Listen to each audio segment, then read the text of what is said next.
भारत के एक छोटे से गांव सुखपुर में लोग बहुत मेहनती थे, लेकिन किस्मत जैसे उनसे रूठी हुई थी। खेत सूख जाते, रोजगार कम था और लोगों के घरों में हमेशा तंगी रहती थी। गांव में एक बूढ़ा व्यक्ति रहता था, रामदास काका। उनकी दाढ़ी सफेद थी, लेकिन सोच सोने जैसी।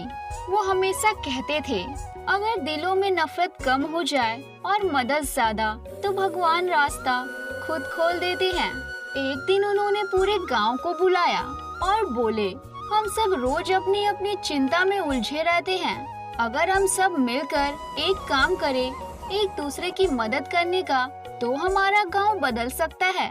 किसी ने हंसते हुए कहा, काका, मदद से पेट नहीं भरता। रामदास काका मुस्कुराए और बोले, भरोसा रखो, एक साल में देखना, खुद आसमान बदलेगा। अगले दिन काका ने पूरे गांव के साथ एक बड़ा पेड़ लगाया और उसका नाम रखा सौभाग्य वृक्ष। सबने मिलकर मिट्टी डाली, पानी दिया और प्रतिज्ञा ली, हम अपने गांव में कभी किसी को भूखा या अकेला नहीं छोड़ेंगे। धीरे धीरे गांव की हालत बदलने लगी। किसी की फसल खराब होती तो बाकी लोग मदद करते, किसी के घर में बीमारी होती तो सब साथ खड़े रहते। झगड़े खत्म हो गए और गांव में शांति छा गई। फिर एक दिन, साल पूरा होने की रात, आसमान में चमकदार बादल घिर गए।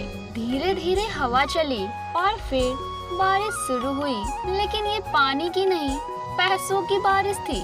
सिक्के आसमान से गिर रहे थे, जमीन पर ठनक रहे थे और बच्चे, बूढ़े, औरतें सब हंसते हुए उन्हें इकट्ठा कर रहे थे।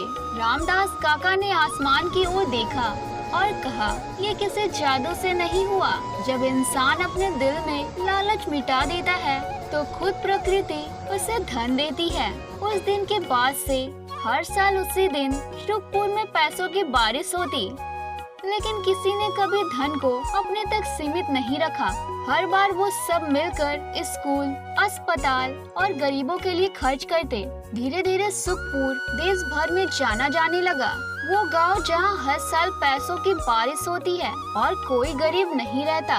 और जब कोई पूछता, काका ये कैसे होता है, तो काका बस मुस्कुराते हुए कहते, क्योंकि यहाँ हर दिल अमीर है, इसलिए बस इसी गांव में ऐसा होता है।